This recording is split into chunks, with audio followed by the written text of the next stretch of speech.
it's an honor and a privilege for us to have here Professor Prigogine as an invited lecture. Prigogine is, you know who he is, and that's why you are here. Well, I can perhaps reveal the last series in Hungary and in Moscow. He has got his 30th in a very extremely prestigious university. It's a university which is now 300 years old, and in 300 years has just given 120 honorary degrees. The first one to Goethe.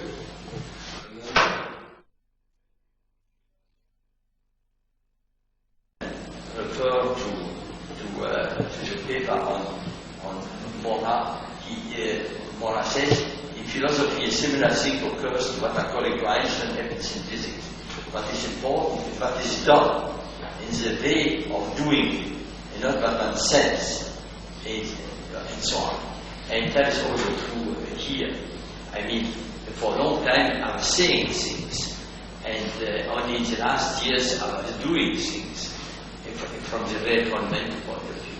And that is related to the fact that the problem of time is an ideological aspect, which is very well known, and which I shall come back in this lecture today, and it is also a mathematical aspect, because it is not by chance that the arrow of time was absent in Newton or in Schrödinger or even in Einstein.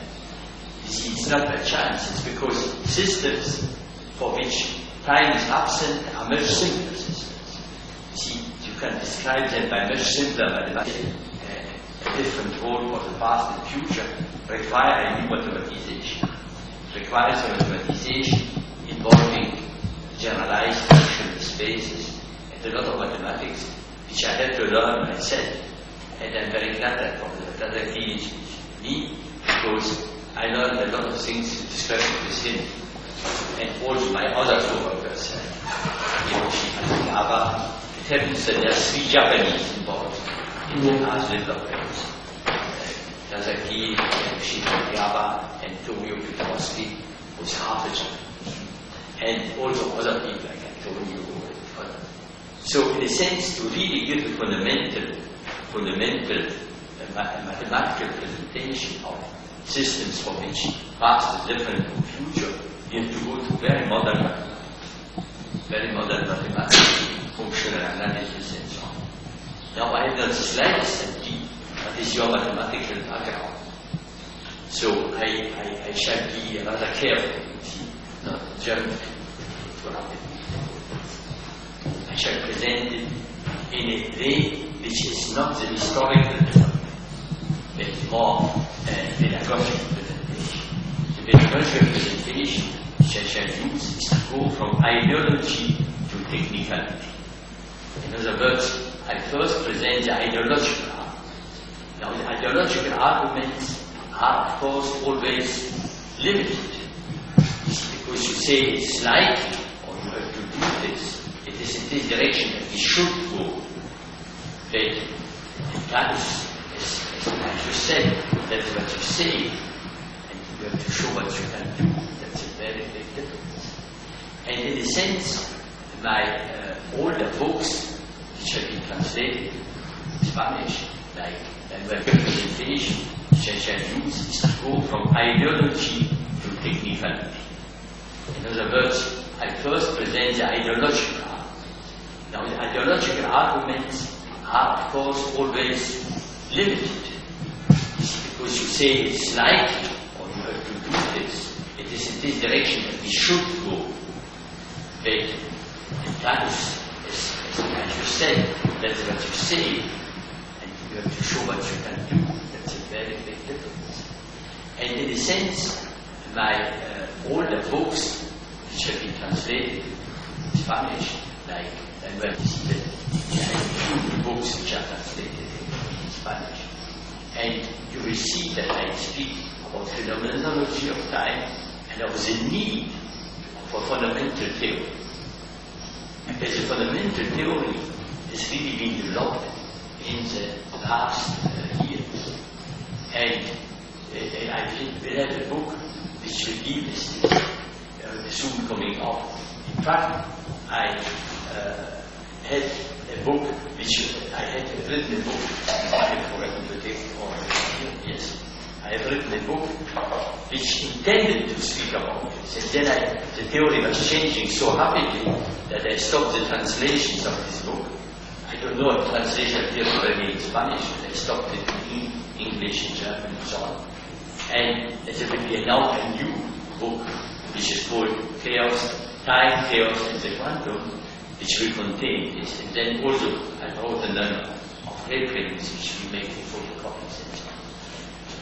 That is this book, which in fact was already a forerunner, essentially, of what I shall say. So essentially, my general presentation is ideology, and the reason why we have to change the ideology from the point of view of macroscopic physics. So it is still emphasizing the importance of the problem, and then going to the statement that we need a new formulation of laws of nature. Therefore, I have to review a little, for your benefit, the usual formulations of laws of nature. The usual formulations of laws of nature are classical mechanics, quantum mechanics, and I shall review them in statistical mechanics.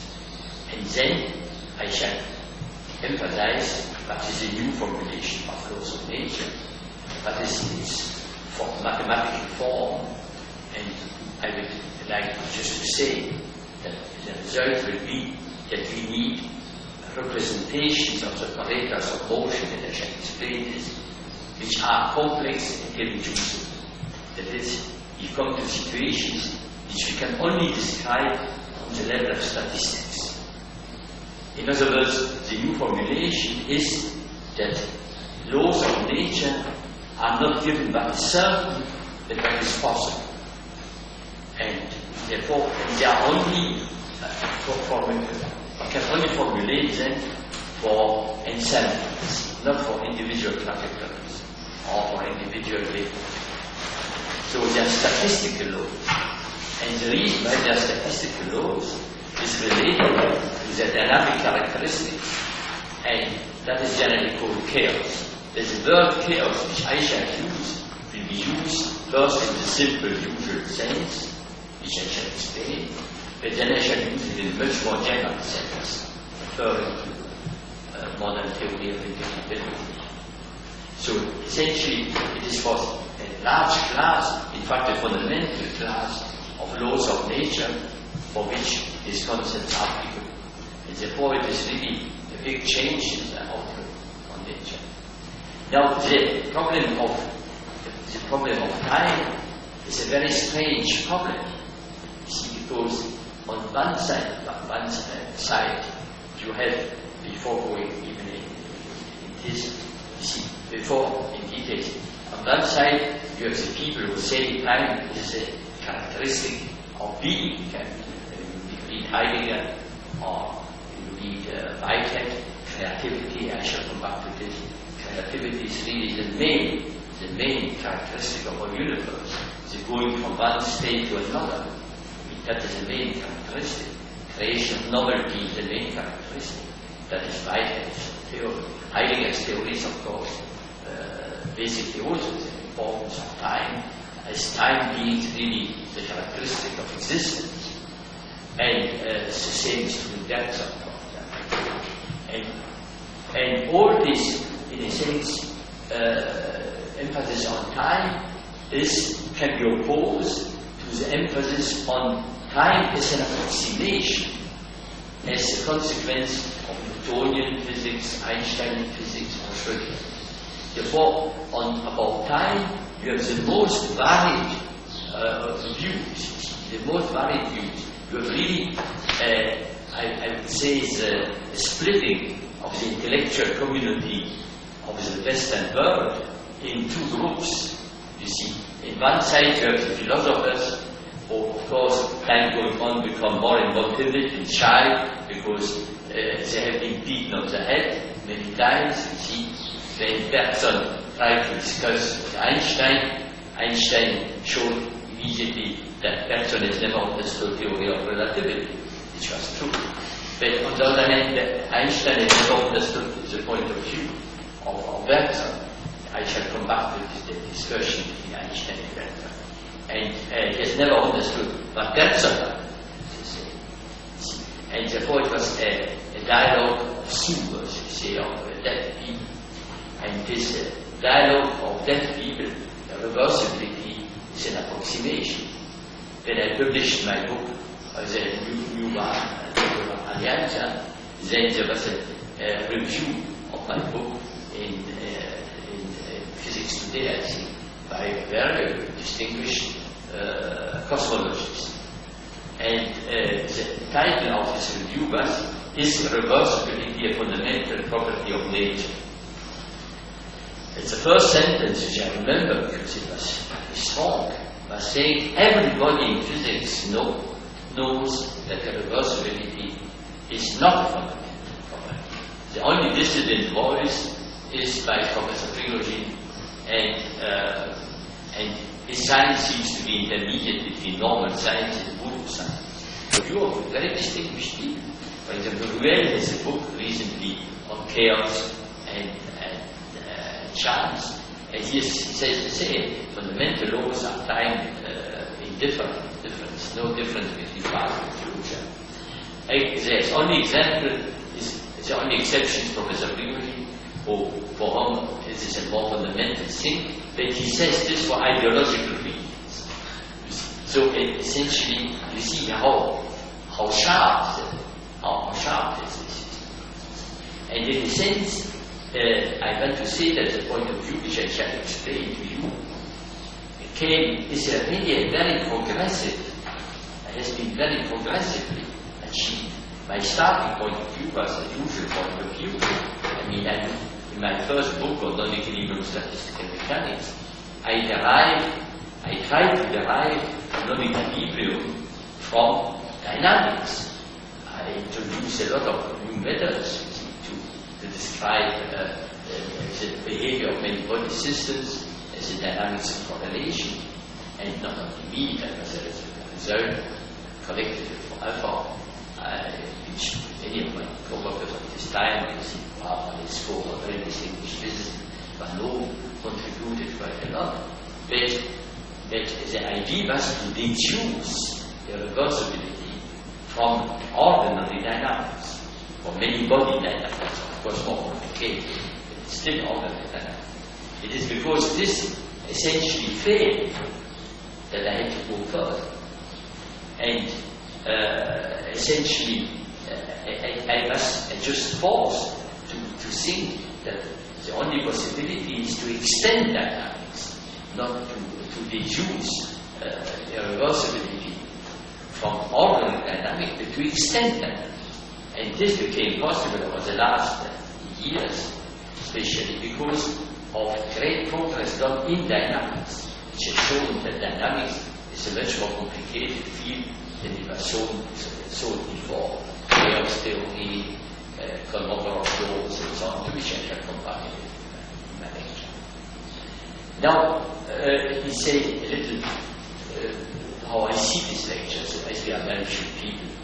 It should be more interactive.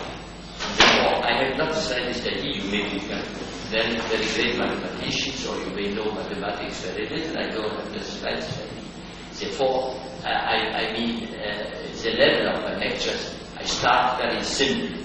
But I shall go further, and how far I shall go will depend on your reactions. Because it's difficult. I shall give, there will be 6 lectures or 1 hour. I don't think it should be longer. 1 hour. And after a small discussion, if you have questions. The 6 lectures, I start with the ideological background. Then I go, where I simply restate once more the famous question about the meaning of time. And then the reasons why these questions has been reconsidered. First of all, I would like to state that when this question has been really understood that there was a question, because before nobody knew that there was a question. You see, Kant, for example, would not know that Newton's theory would lead to this question. You see, it is only after the work of Boltzmann that we knew that there was a question. And the work of Boltzmann was 1872. Boltzmann, in that compact, is influenced by Darwin, wanted to introduce an hour of time in physics.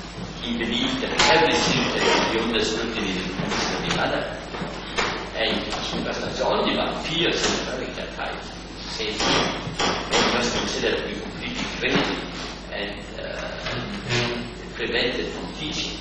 Boltzmann was a great physicist, so he was prevented. There's attacks on Boltzmann that were very violent and often in a very unpleasant style. And so Boltzmann retreated. His mathematics could not really justify what he found. Then I like to explain why the problem has been reconsidered.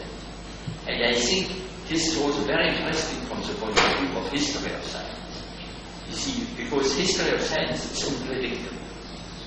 It's completely unpredictable. I remember reading an article by Heisenberg in which he said there are sciences which are final, and sciences which are still evolving. Sciences which are final is classical dynamics and thermodynamics. That is fine. And sciences which will still evolve are field unification. Now, this proved to be completely wrong, because thermodynamics has evolved to include irreversible processes, and the classical dynamics is today completely different from whatever Heisenberg knew about classical dynamics. Essentially, he knew about classical dynamics only for systems which are considered today as trivial, which are integral systems, which are found in by Goldstein and classical, which are the minority, a very small minority of dynamics. So it's very interesting that the renewal of these questions came from the renewal of sciences which were considered as classical. And I believe that we are only at the beginning, because this renewal will change also more modern sciences, as I shall try to explain at the end of the lecture. So it is changing quantum mechanics and cosmology, because it asks questions in a different way than the classical questions. Now, as I said, we shall have six lectures. Therefore, I go first to ideological background, then I go to the renewal of dynamics, which shows the kindness and importance of constructive forward, and then the renewal of dynamics, the renewal of dynamics related to the introduction of chaos theory, cosmological systems, and Poincaré divergence. And in a sense, I believe really that what I would like to show you, that we are, you see, at the beginning of some different understanding.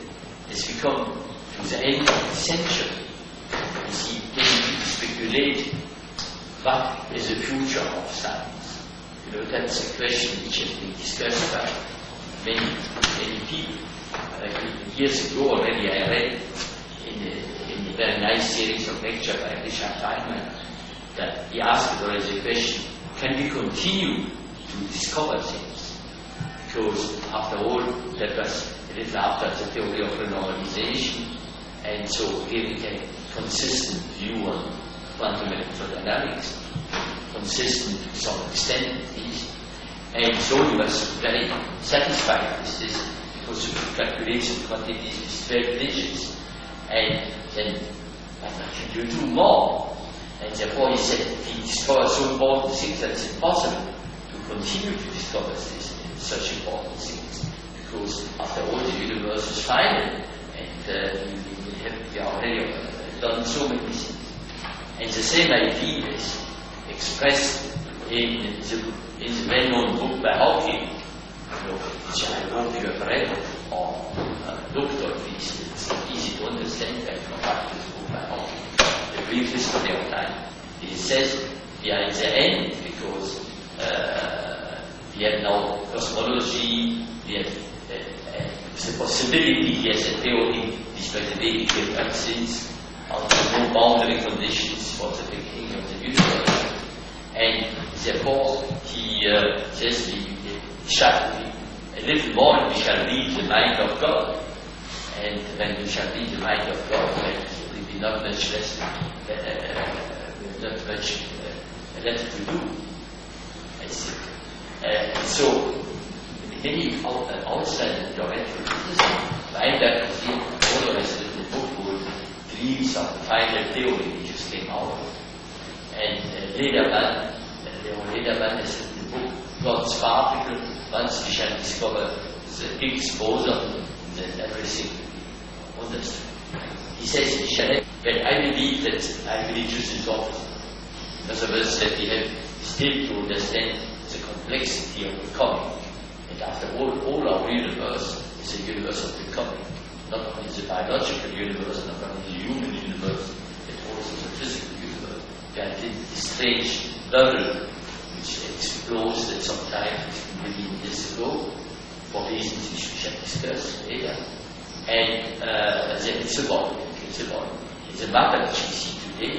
It's in a sense a fossil matter which comes from the very early universe. So I believe that we are just at the beginning. And I'm, in a sense, very glad that you started. There are so many problems that I'm not hoping that I shall see the solution of all these problems. So let's now go to the ideological background, I would say. Because, you see, in a sense, when I emphasize the ideological background, it is because I, over all my life, you see, I have met a lot of resistance. And that is also something very strange in scientific life. You see, essentially, as long as I was trying, even when I tried to introduce a reversibility of the phenomenological level to make it more precise, I had already met a lot of resistance. I remember always one of my first lectures on the reversibility of 46, I think. In this lecture I spoke already about phenomenological reversibility. But the greatest thermodynamist of this time, I mean the most popular, I would say, who then stood up after my lecture and said, I really don't understand this young man because he's interested in reversible processes. That reversible processes are transitory processes. And why to be interested in transitory processes? Well, I was so astonished that I just could not say to him, well, Dr. Kuhn, after all, we are all the transients. Why not to be interested in our destiny? And also the world, biology, are all is transient. Therefore, the idea of equilibrium, the idea of a timeless universe, is very deeply anchored in the unconscious of theoretical physicists, of physicists, especially not human physicists. And we shall come back to this problem. And for this reason, it took me a lot of energy, I would say, to swim against the current. Now, when I take some interesting results on equilibrium phenomenology, then everybody was very, very interested because they were direct experiments. And therefore, so I had a lot of interest and success. But when I said that it's fundamental, then people became very, very, very angry. Many people became angry, as I just mentioned. It's a reaction to my book, which after all is rather harmless.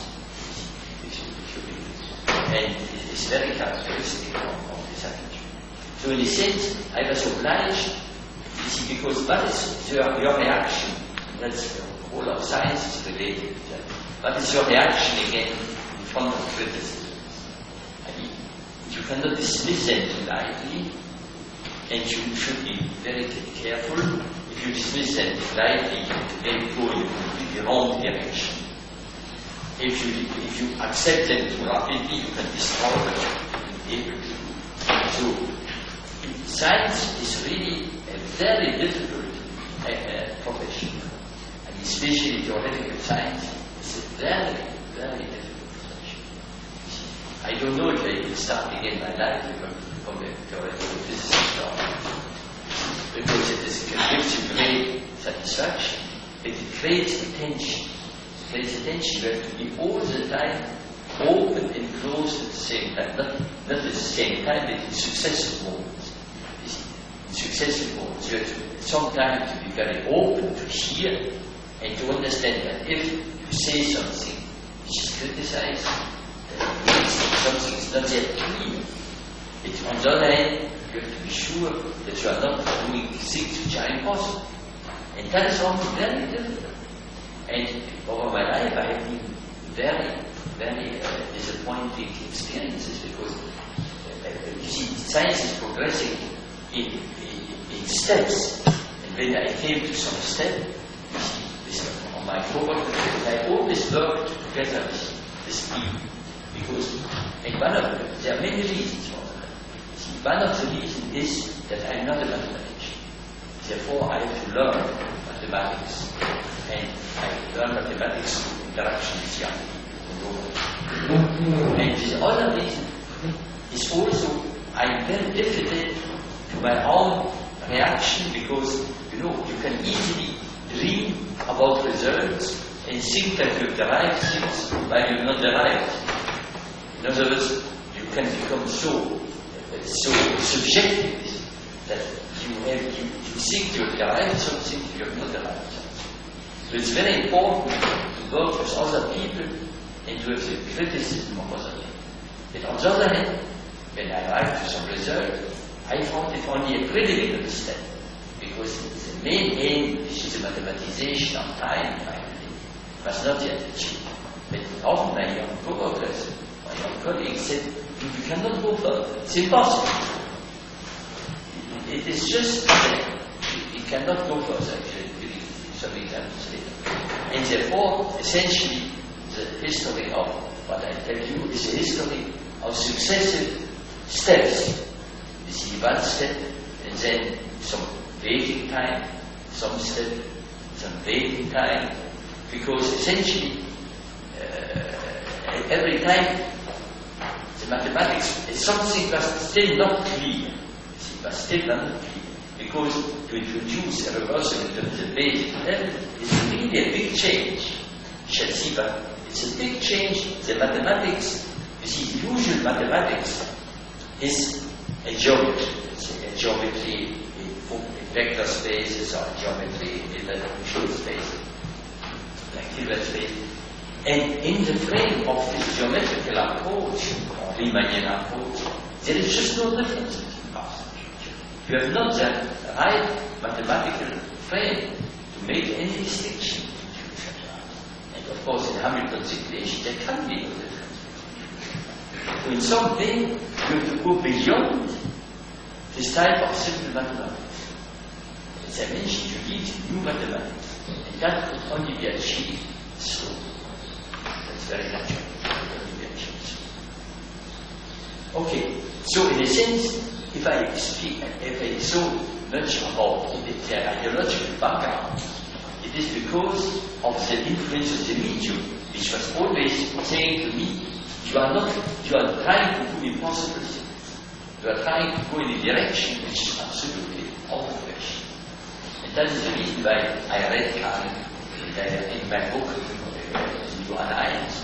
of course, I benefited of the erudition of my colleague Isabel Stenger, who's a philosopher. When I read myself, some years, during years, I think it was perhaps, I would say 20 years ago or 15 years ago, I devoted much time to read Plato, Aristotle, and so on and so forth, to see what his great people thought about that. And when I was a young man, I read a lot of works on, and more later, a lot of Whitehead, psychosis and reality, in order to know what this is. And this showed me that, of course, the philosophers had, I would say, a right, in my opinion, right appreciation of the problem.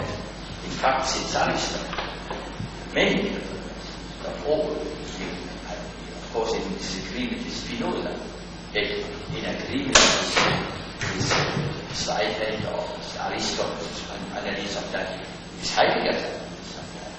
However, they could only put the problem, and that, and of course, here we come to a question: how scientists appreciate philosophy, and that are aware of philosophy. For him, philosophy is the best philosophy. It's the worst scientific progress based on philosophy. I think this is completely wrong. Completely wrong. I had many often heated discussions with Weinberg about this. Well, I think that's completely wrong. First of all, Einstein was very much influenced by Bach, and Bach's contribution of philosophy. The work of Boltzmann has certainly influenced many people, including me, including Schrödinger. And Boltzmann's starting point was certainly not some contradiction in sense. It was a philosophical point of view. So let's start with the philosophical background. Then, you see, then the center of my lectures will be the strange thing that the starting of Western science was, on one side, great success, incorporating time as related to motion and matter, but also denying the hour of time. And that you see, of course, in Newton's law, which is the basic law, in which the future and past play the same role. You have the second derivative of time, which appears, and therefore plus time and minus time places. And yet, of course, in all phenomena which we see around us, especially in our own world, in our living world, the time is a direction playing an essential role. And therefore, the question is, how can the hour of time emerge from the basic conceptual scheme of physics? How can time emerge from the direction of time? How can this direction emerge from time symmetrical laws? And Kanner is really the time paradox. The answer that you find in most books is to say that reversibility arises from approximations. That is that you find in the book by Hawking, that you find all from anthropic principle. Anthropic principle is so difficult to define that I don't try to define it, but anyway, it is related to the complexity of our life or something. Now, that is the point of view taken by Ruel, curiously I would say. It is taken by René Don very dramatically, and so on and so on. However, this view cannot be maintained today, as I explained, because of the emergence of the physics of non-equilibrium processes, which only leading simply to equilibrium, to diffusion, or forget of initial condition, but to the leads to new mechanisms of energetic diffusion, which create order. That order and disorder are combined in a sense in non-equilibrium processes. The use of disorder leading to order. Therefore, we can no more maintain this. Life is certainly a non-equilibrium process. If you say that non-equilibrium is an approximation, life becomes an approximation, which is very strange. It would be the children of the mistakes which we would commit by using fundamental laws. That is something very difficult to believe. Science will become the expression of us who are in a sense, the results of approximations.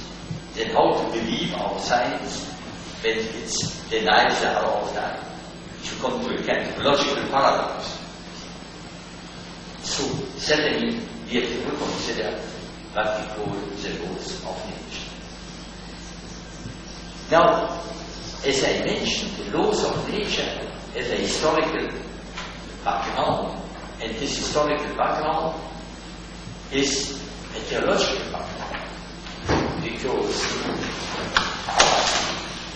the laws of nature are essentially related in Leibniz's views to the laws of God, and the laws of God, the laws which are imposed on nature, are imposed by God, and for God there is no past, present, and future, and therefore the absence of a reversibility is expressing the eternal harmony which is the basis of our knowledge, the knowledge of God, and therefore must transform into a proof of the perfection.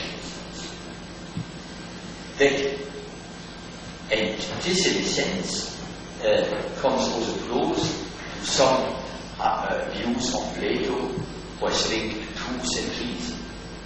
But as you know, in the Sophists, Plato finally concludes that he needs both being and becoming. This idea to understand the world as a deterministic outcome of universal laws has, of course, faced difficulties since antiquity. And as there are some philosophers between you, you know certainly Lucretius,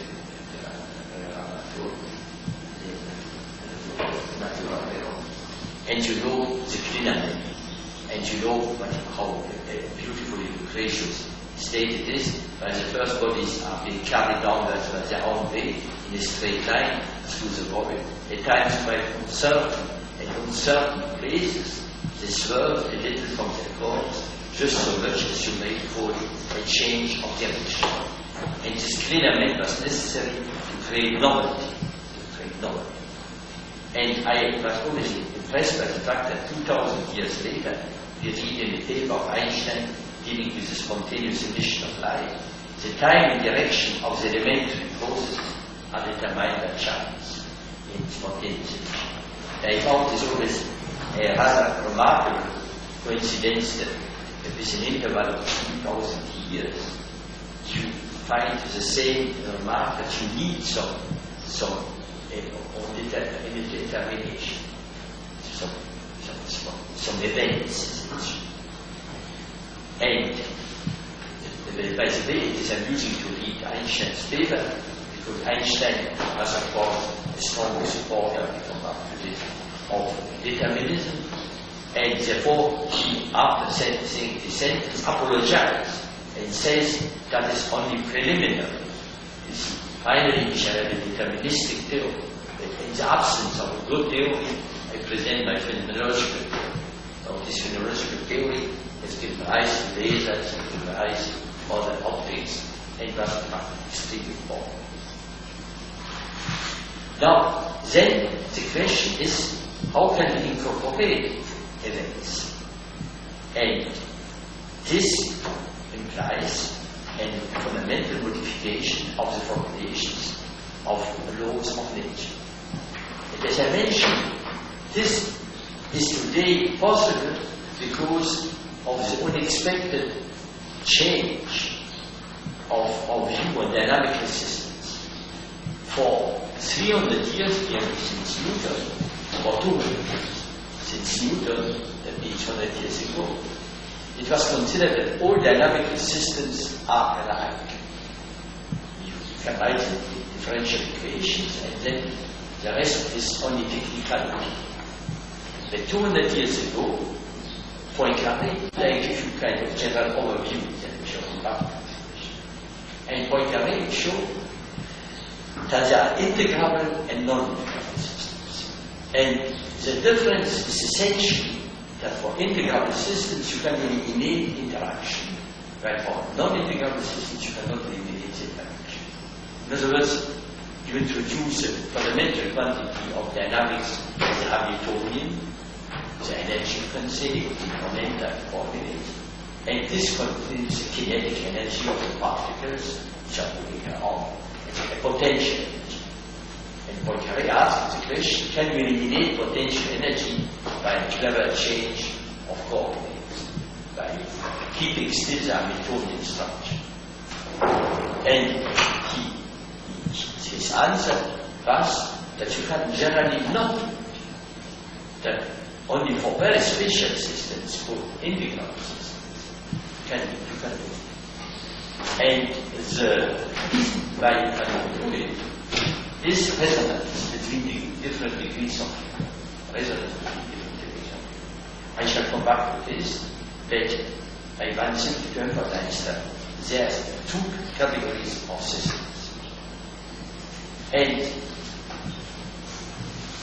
these resonances lead, we try to apply perturbation calculation to divergences. The resonances, which I explained in more detail, appear in the denominators, they lead to divergences. And the importance of these divergences has been understood only 20 or 30 years ago, by the 30 years ago, by the formulation of the Cambrian Kolmogorov-Arnold model. And Kolmogorov theory is based on the observation that you have resonant tori and non-resonant tori. I have written an introduction to this subject with my colleague from St. Nicholas, which is called Exploring Complexity. I shall leave this book here. I think, I don't know if there's in Spanish, there are many translations, but I don't know if there's a Spanish translation. Anyway, that's an introduction. You can find what I'm saying now more in detail. So, the difference between the resonant tori, where Poincaré diverges clear and non-resonant tori, is non-clear. And the resonant tori, when perturbed, lead, definition, I shall come back to this, lead to trajectories which behave very randomly.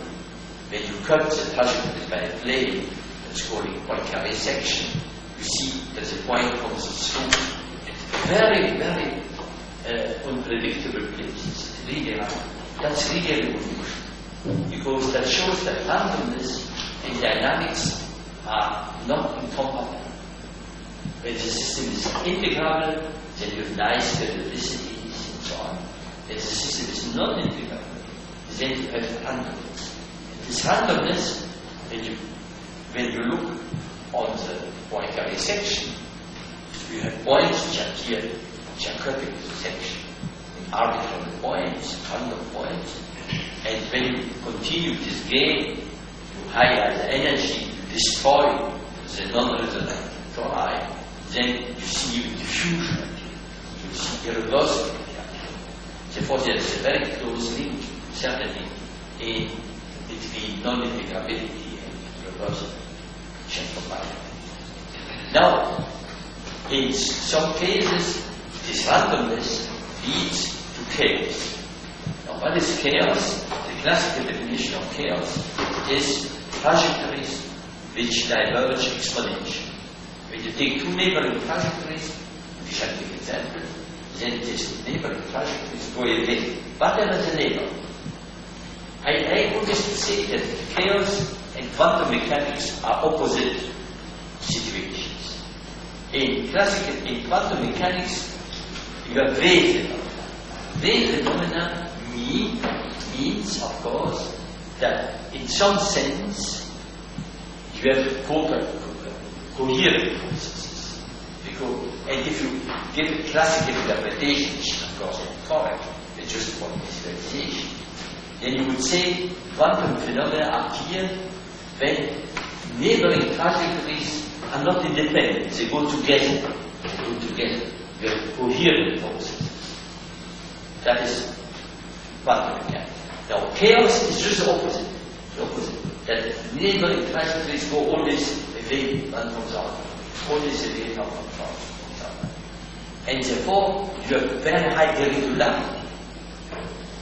And this opposition between quantum mechanics and chaos, we shall use from the mathematical point of view, because it leads to very interesting similarities and differences. Similarities because in both cases, you have to leave the idea of trajectory.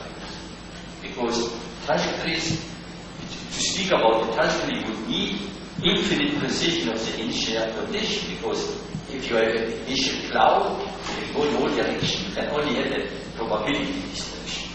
So that's what's called sensitivity to initial condition, which is characteristic of chaos. So in a sense, you cannot solve the problem on the trajectory level because of chaos, and you cannot solve the problem on the trajectory level for quantum mechanics, of course not. There you need to use the wave. So, in a sense, you have to go beyond the solution of trajectories. It's a vain to go beyond the solution of trajectories. The physical motivates, the physical aspects are expected to be very different. In quantum mechanics, you will deal with very coherent situations. And in quantum and in chaos, you will deal with very chaotic things. And you shall see, and also Professor Kazaki will speak about that the mathematics is for this reason very different. In quantum mechanics, you deal with very nice functions. If you remember, if there are physicists here, then they remember you speak about Laguerre functions and nice functions, Hermite functions, very nice functions, very quiet, continuous, and so on. Then in chaotic systems, you shall also develop spectral theory. The spectral theory of chaotic systems always involves highly singular functions. For example, fractals. And shall give examples. So the spectral theory will be completely different. And that will be finally the reason why future and past will not play the same role. It is related to the mathematical structure of the spectral theory. In fact, we shall show that for chaotic systems, we can only solve the problem, the spectral problem, on the level of the statistical distribution. And that we can show first for classical chaotic systems, and then we can use this as a definition of chaos. We shall use the word chaos whenever there exists spectral representation, which are irreducible. And these spectral representations are not only irreducible, but they are also complex. In other words, they are no more describing periodic motions, they describe damped motions. Because in chaos existence, you have in general attractors. Quantum mechanics have no attractors. The wave function is not going to exist. In chaotic theory, you have attractors. The system is attracted by a strange attractor, by a periodic attractor, or something like that. That is a basic difference. The existence of attractors changes completely.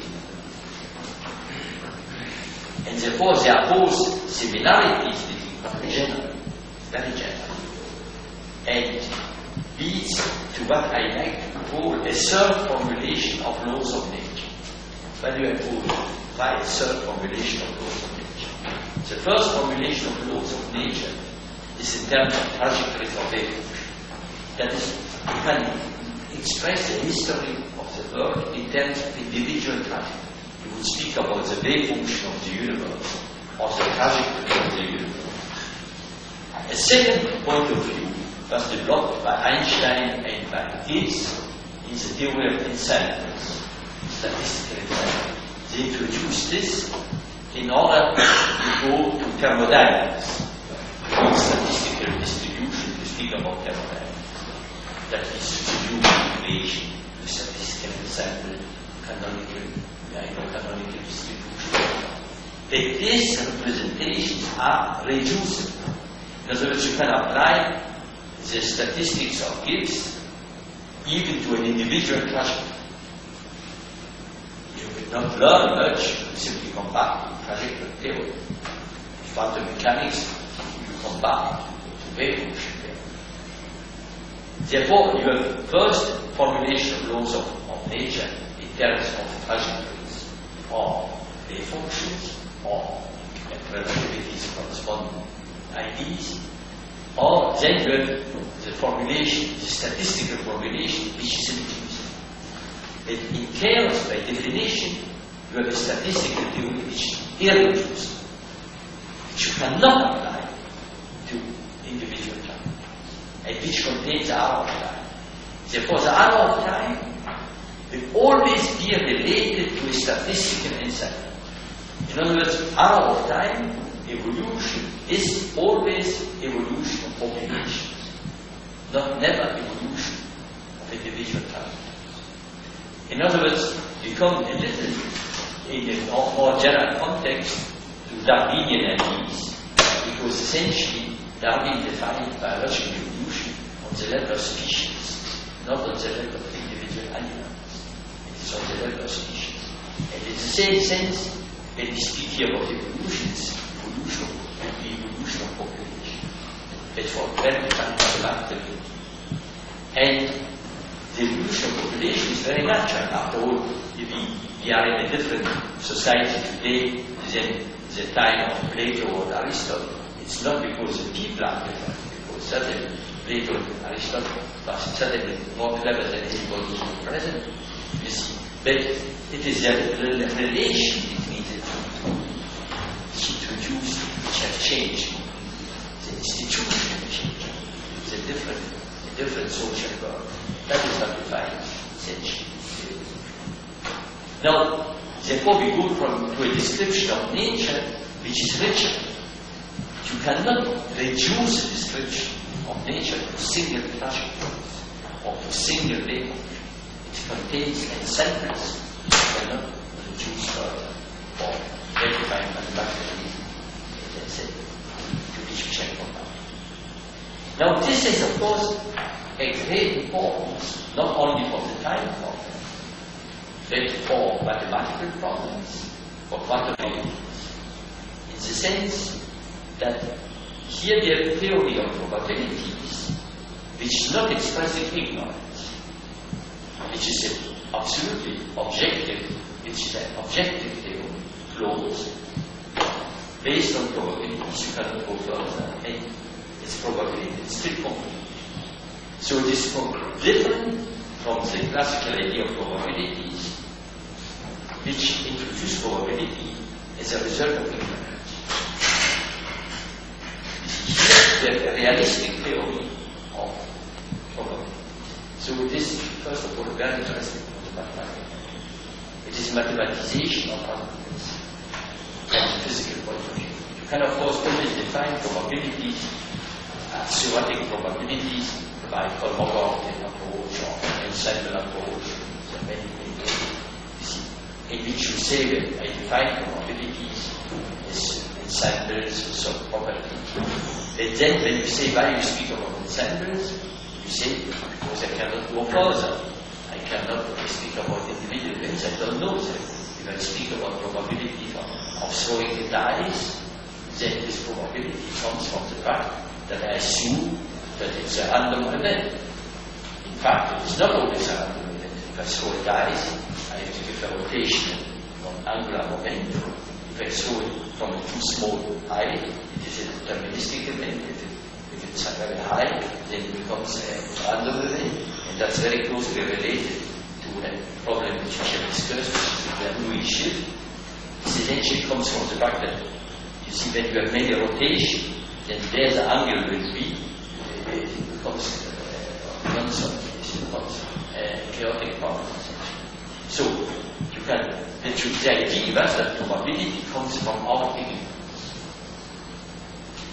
In fact, we see now probability as a condition for irreversibility.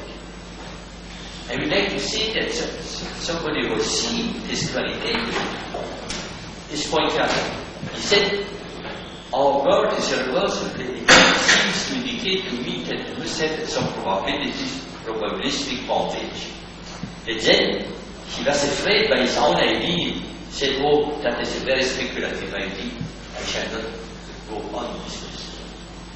But it is a very, very, I would say, strange situation that Poincaré was a greater mathematician than a philosopher. And he was recoiling in horror in front of his own very deep but mathematical conclusions.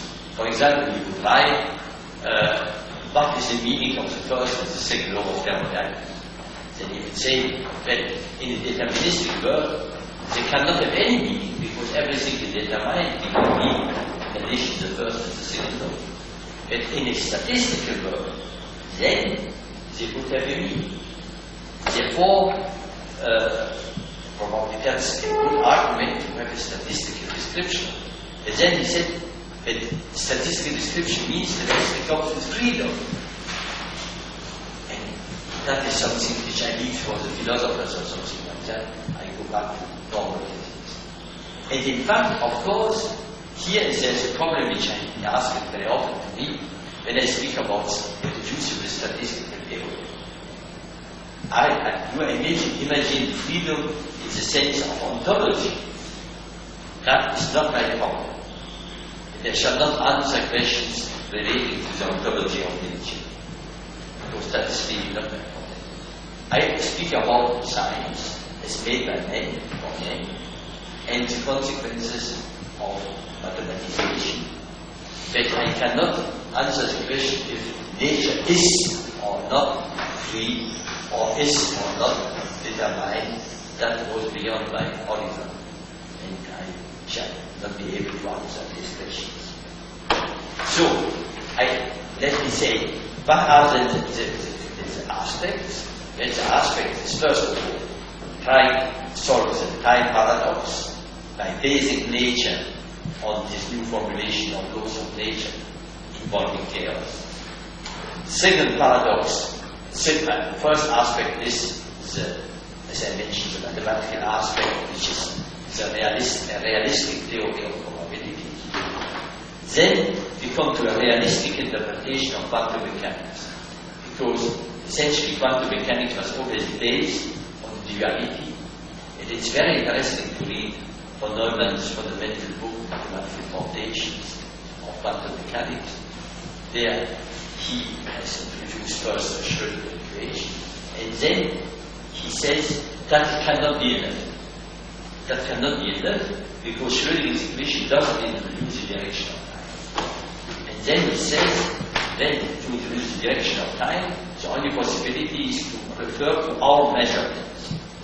And then he introduces the idea, which I can come back, of the collapse of the wave function, transforming amplitudes of probability, potentialities to actuality. And that represents the origin of the reversibility. Now, this idea I found always quite remarkable and quite unacceptable, because we come back to the idea of the time paradox. If this would be true, we would be the father of time. We would be of the absurd. Because in a sense, I can only conceive that we are the result of time, that we are the result of irreversibility. And that's what modern biology, modern chemistry shows. And that we are not the fathers of time, the children. Therefore, we are in front of a paradox. And this has been felt by many people. This has led to the many world theory of Everett. This has led to the idea that consciousness plays a special role. But these are, in my opinion, very nice science fiction theories. But I think we have to go a little beyond. And it's very interesting that if you introduce chaos in quantum theory, and this chaos is no more the Lyapunov chaos related to exponential deviation from fantastically, but a new form of chaos related to the reducibility of spectral representation. Then you have a unified theory in which you don't need the two aspects. And finally, there's a cosmological paradox. Because after all, we have an event. The main event is the Big Bang. And the question is, what means this event? Is this a singularity or instability? In other words, is this related to a kind of absolute beginning or some geometrical feature, how constants? Or is this only one manifestation of a reversibility of time, of events? There are all the time events, small events, large events, and the Big Bang will be one more event, a very important event, which we have to understand in specific terms because it involves the interaction of Einstein's equation with some scalar field, and Professor doesn't explain this more in detail now. So essentially, certainly, it is something like an event. I mean, for me, the main point, whatever the mechanism, is that if you imagine a pre-universe before the Big Bang, this pre-universe is a quantum vacuum, whatever this means. And this quantum vacuum is certainly related to the existence of virtual particles. In the vacuum, the virtual particles which appear and disappear all the time. But in our world, we have real particles. So in a sense, the main difference between the pre-universe and our universe is the appearance of real particles. And the real particles mean essentially more degrees of freedom. Real particles may live there a long time, they go and go away. Virtual particles are limited in their lifetime by delta E, delta T, Heisenberg's uncertainty. But real particles can become independent. Therefore, the main point is an enormous entropy explosion. So, what I wanted to say in this preliminary lecture was that the time paradox is related to many other very fundamental questions. It is related to the mathematization of randomness. It is related to quantum paradoxes. It is related to the cosmological paradox. Now, to finish this lecture, let me say that the time problem has, of course, been at the center of Western science, and has been at the center of Western philosophy, and has been at the center of the dichotomy between philosophy and science. That I already indicated before. It is, for me, rather curious to notice that when you think at a not so long time ago,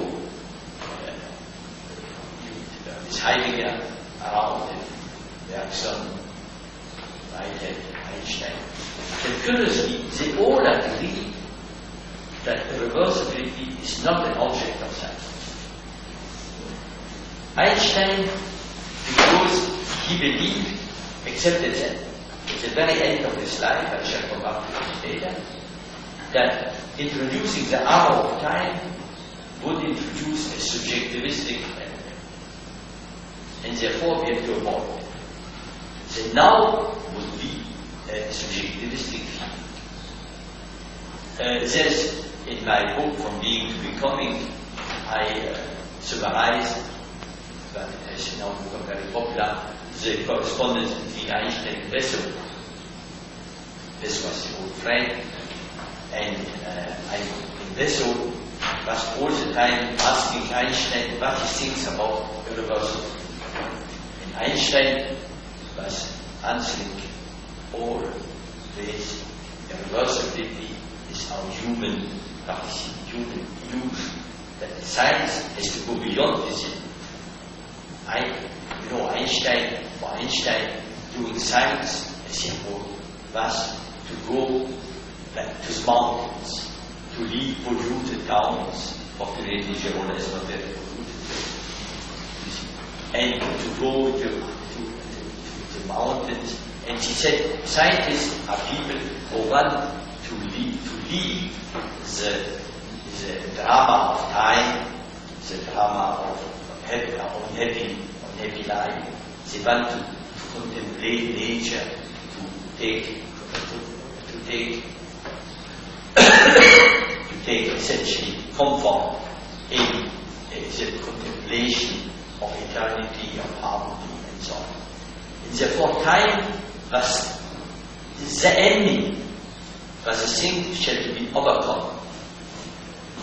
So, for him, time is the enemy, and for Heidegger and Bergson and Whitehead, time was not a problem of science, because they, one way or another, believed that the science was from this point of view, had reached from this point of view a final situation. Time was not appearing, irreversibility was not appearing in neither in Newton, neither in Schrödinger, neither in Einstein. Therefore, it would not appear, and therefore, science was not a part of, time was not part of science. Time would only be part of metaphysics, or the new science, completely new like Whitehead. And essentially, therefore, you have this dichotomy. And I always found that Bergson was very attacked and very looked down today, had a point. The science of his time was a science in which there was no basic difference between future and past. Therefore, when he said time is invention oriented, time is creativity, which he said I experience myself, I hope to experience every day myself, and this is something which science cannot deal with. He was expressing something which corresponded to the vision of science of his time, even to some extent to the vision of science of today. Of course, when he said that therefore we have to create a new metaphysics which will deal with duration based on intuition, that is a different story. In a sense, perhaps the special point of view on which I see the problem of time was that for me it seemed to be two great tides to give up science in order to restore time. So I hope always that the problem of time will be solved in the frame of science by going to more complex situations. From inside, I can say. And indeed, that is how the things are going. You see, my image which I was always in my mind was you cannot see history of architecture by looking on bricks. On bricks, separate bricks. You take a brick, the Iranian brick or a Gothic brick are not so different. But when you see the building as a whole, then you see the history appearing. Therefore, the introduction of history, of the different past and future, was for me not a fundamental, final, I would say, situation that reflected a stage of development of science. And it's very interesting that now we can overcome this. And this, in a sense, is also related to another aspect that I shall finish, which is related to the fact that finally for Einstein, Einstein's view on the world was a very pessimistic one, which you can understand, because after all he was living through 2 world wars, a period of anti-Semitism. He was a very lonely man, you see. And therefore, his quest for certainty was a way, as I just mentioned, to go away from the polluted dark. And if you go further back into history or philosophy, and here it's more a question, I'm not a professional philosopher, but I think you find the same psychological motivation in Plato, and you find the same psychological motivation in Descartes. You think about Descartes, I did know this book recently. It's a very good book written by the American philosopher Stephen Tooley, called Cosmopolis. And here I try to analyze the psychology behind Descartes' ideas. And Descartes' ideas basically tend to create a new idea of certainty. In a period where Protestants were killing Catholics and Catholics were killing Protestants, not to speak about Jews and other minorities, you see, he tried to introduce the idea of a certainty which would be accessible to everybody, not only to Protestants and Catholics, but everybody. And this idea of certainty was a way of escaping the tragic situation. And this idea of certainty led him to say we need a physics based on what is certain, and what is certain is geometry and arithmetic. So that was the part. That would be the basic tools, mathematization. And of course, Leibniz was very influenced from this point of view in his ideas of laws of nature, which I already mentioned. And this idea of the cogito was also a way of trying to find some certain starting point in this certain universe. And Plato, well, you know very well, the tragic time in which Plato was living, and this idea that there are some fundamental elements behind the changing reality is probably also a way of trying to escape the difficulties of this period. But I will think that our science today, and the problem of time is only one aspect, is not to leave the polluted down behind and to go to the mountains, which is of course something very nice, which everybody enjoys. But it is to come to grip with the real complexity of life. It is to come to grip with the pollution. And to come to grip with the complex situation of the physical world, being a highly uncertain system, a complex system, a chaotic system in the phenomenological sense, and trying to do the best about trying to think what the future can be, what kind of models we can develop, and how to make stronger interactions between society and science. And we cannot make stronger interactions between society and science without the theory of time, without understanding the first distinction, first fundamental distinction, which is the difference between past and future. Then I think I close here my introductory remarks. My lectures, the lecture of the doesn't even go crescendo. You know, it will be a bit like the famous notes of Jean, which he sent, you know, to Hardy, and said, I put my remarks in ascending order, and in fact the first remarks were very simple and clear, and then it became more and more technical and more difficult. And so the lecture will also be in ascending order, so the lecture will be more and more mathematical.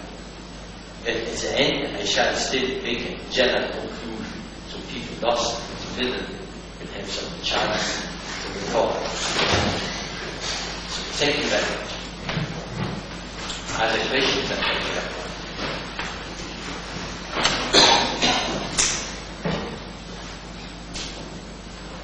The question should be going to use the microphone. I thought myself a question. I thought myself a question. Because I think that as you presented this, you must take some consequences, you must draw some consequences for the current philosophy of science. For instance, if laws of nature have, as you said, statistical power, but it loses any meaning probably the principle of cause verification of Popper, doesn't it? Because in a statistical law, there is nothing to be falsified by a single example. No, but not by single example, by series of examples. By series of examples, yeah. But according to Popper, a single example would falsify. Yes. No. A classical law. This, of course, already quantum mechanics is a statistical aspect. When you say, for example, that the probability of an electron in the hydrogen atom is given by more or less Gaussian distribution, you see, this can only be verified on a series or a series. But you are right. I think this leads to a limitation of the idea of classification. Certainly to a limitation. Because if you speak, for example, about cosmology, when you say that the laws of nature determining cosmology are probabilistic laws, then you would need to repeat cosmology. And that's not an easy idea to repeat the Big Bang. It's certainly not in our power of tomorrow, often. Therefore, you are right that in some sense, it's a statement that our universe is, for example, a universe in which we have electrons but not anti-electrons forming the majority, is a probabilistic statement, is something which we cannot easily verify.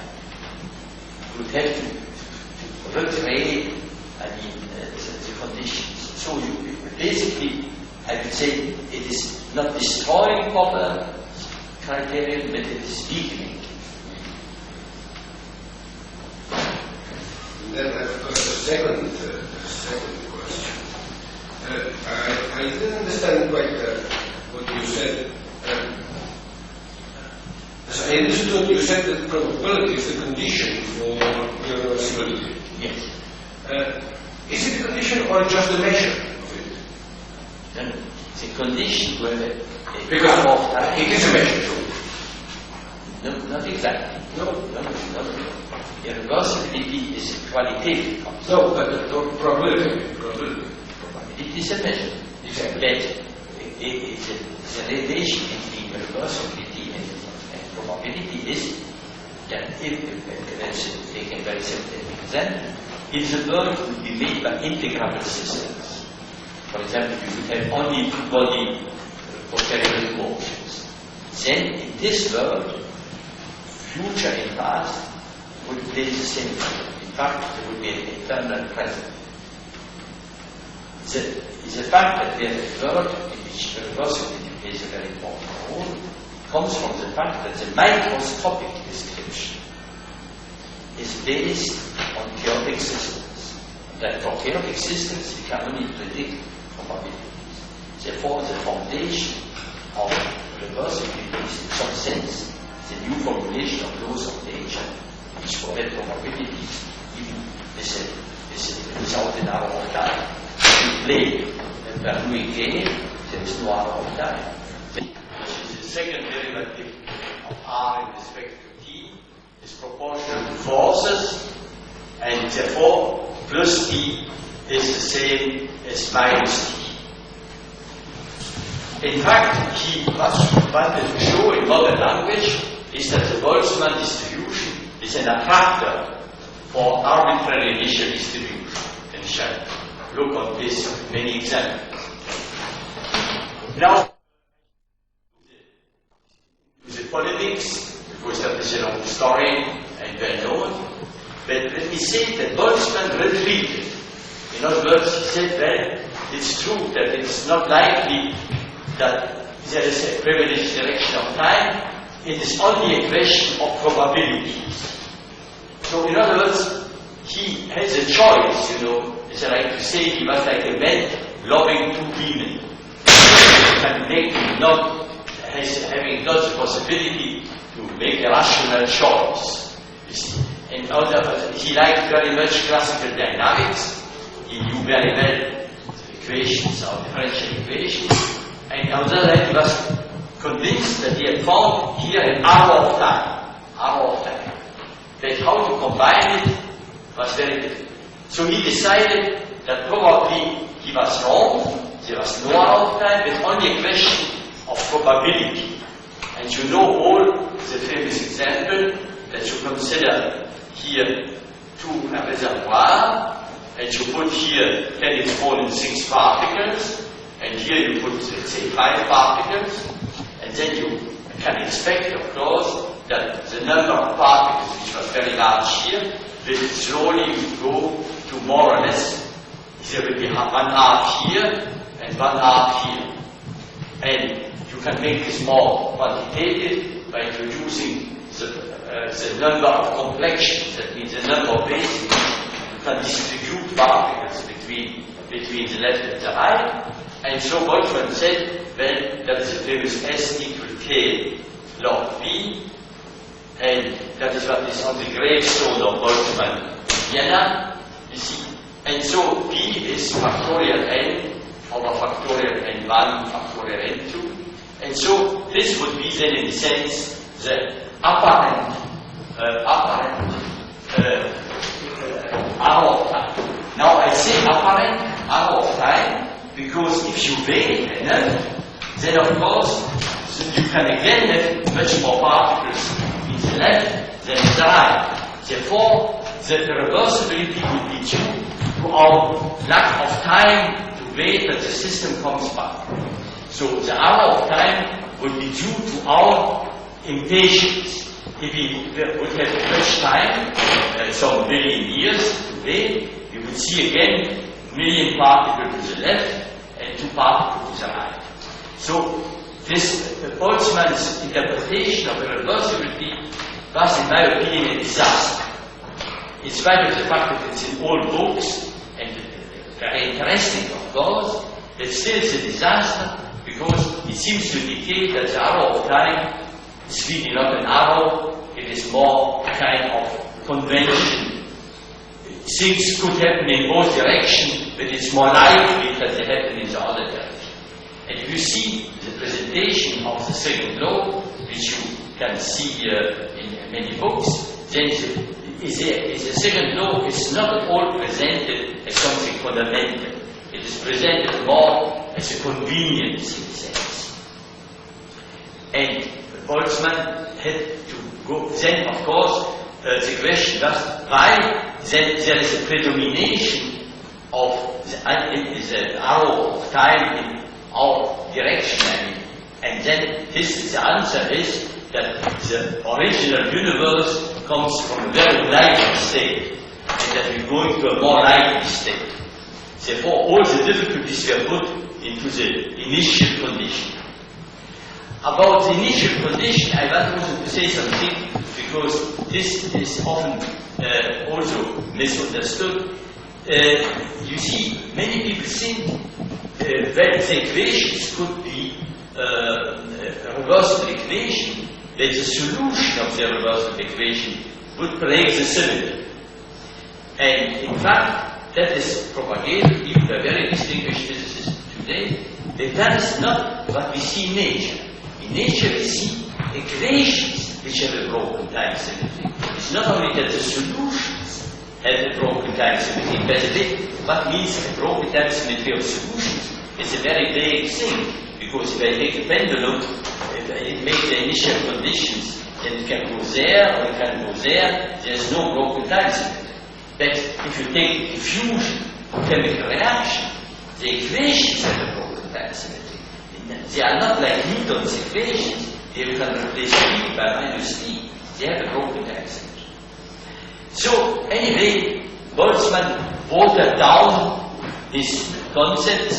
He came to the idea of a fluctuating universe in which some regions at higher and that is again a question which is discussed in the Spanish or English or French version of my book. My astonishment was always why this is not created a crisis in physics. And as I said this morning, it has not created a crisis because people are thinking, many people are still thinking, that the elimination of the direction of time is a proof that the theory is good.